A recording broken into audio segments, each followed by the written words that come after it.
ලෝකේ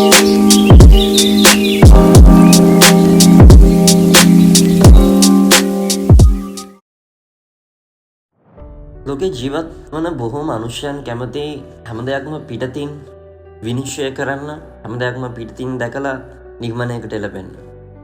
නමුත් දන්නවද පිටතින් පේන හැම දෙයක්ම හැම වෙලාවකම නිවැරදි වෙන්නේ නැහැ. දෙවනාංශගේ වචනේ අද දවසේ අපිට මෙන්න මෙහෙම කතා කරනවා. 1 යොහන් පළවෙනි පරිච්ඡේදයේ 6 වෙනි පදය අපිට මෙන්න මෙහෙම කියනවා. අපි උන්වහන්සේ සමග පංගුකාරකම ඇතයි කියමින් අන්ධකාරයේ හැසිරෙමුණා. අපි බොරු කියනවා මිස සැබෑව නොකරමු.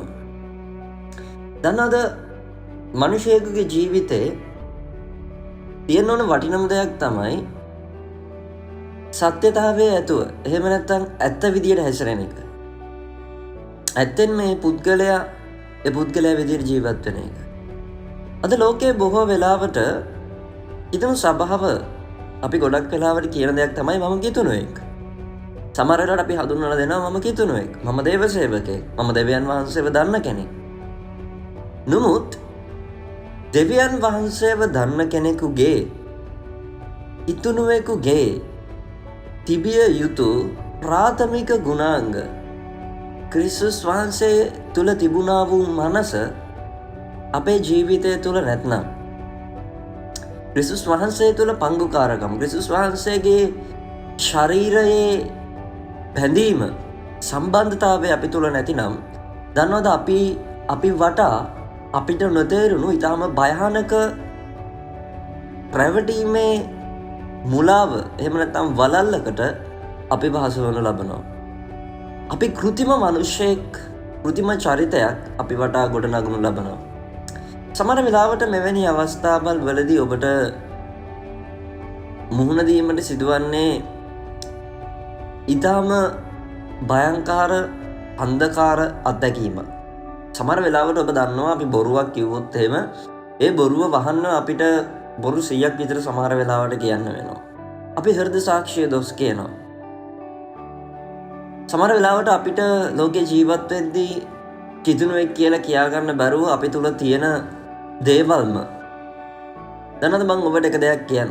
ඔබගේ වරද ඔබ තේරුම් අරගෙන ඉන්නවා නම් අපේ වරදවල් අපි තේරුම් අරගෙන ඉන්නවා නම් ක්‍රිස්තුස් වහන්සේ සමග පංගුකාරකම් ලබන්න ඔබ සුදුස්සෙක්ව සිටිනවා. එයිනම් ඔබ පසුතැවිලි වෙලා ඔබගේ ජීවිතය අපේ ජීවිතය හරවගත්තාම ක්‍රිස්තුස් වහන්සේ සමග අපිට පංගුකාරකම ලබන්න පුළුවන්. නමුත් කෙනෙක් තමාම රවට්ටගෙන මම ක්‍රිස්තුස් වහන්සේව දන්නවා කියලා කියාගෙන ඔබගේ ජීවිතේ බොරුවෙන් හැසිරෙනවා නම් අන්ධකාරමය දේවල් එක්ක හැසිරෙනවා. ලෝකයේ දේවල් එක්ක ලෝකයේ වස්තුව ලෝකේ තෘෂ්ණාව බොහෝ අනේක විද සැප ජීවිකාවට ලොල් වෙලා ඉන්නවනම් දන්නවද එවැනි මිනිසෙක් ක්‍රිස්තුස් වහන්සේ සමග පංගුකාරකම ලබන්න යන්නේ නැහැ. ඒක නිසා අද දවසේදී දෙවියන් වහන්සේ ඔබට මඟ පෙන්වනවා. ඔබ ක්‍රිස්තුස් වහන්සේව දන්නවා නම් උන්වහන්සේ සමග පංගුකාරකම තියනවා නම් අන්ධකාරයේ දේවල් අතපත ගන්න යන්නේ නැතුව අන්ධකාරයේ හැසිරෙන්නේ නැතුව බොරුකාරයෙක් වෙන්නේ නැතුව යක්ෂයාගේ දරුවෙක් වෙන්නේ නැතුව යේසුස් වහන්සේ සමග නිරන්තරයෙන් කාලය ගත කරන පසුතැවිලි වෙන කෘතිම මිනිසෙක් නොවන ඇත්ත සැටියෙන් පෙන්වන මිනිසෙකු වෙන්න කියලා අද දවසේ යේසුස් වහන්සේ ඔබට ආරාධනා කරනවා. මගේ ප්‍රේමවන්ත සෙනෙහවන්ත සහෝදරයා සහෝදරිය, අද දවසේදී ක්‍රිස්තුස් වහන්සේ තුල නිවැරදි වෙන්න අද්විතීය මිනිසෙක් වෙන්න යේසුස් වහන්සේ ඔබට ආශිර්වාද කරනසේක්වා. යේසුස් වහන්සේ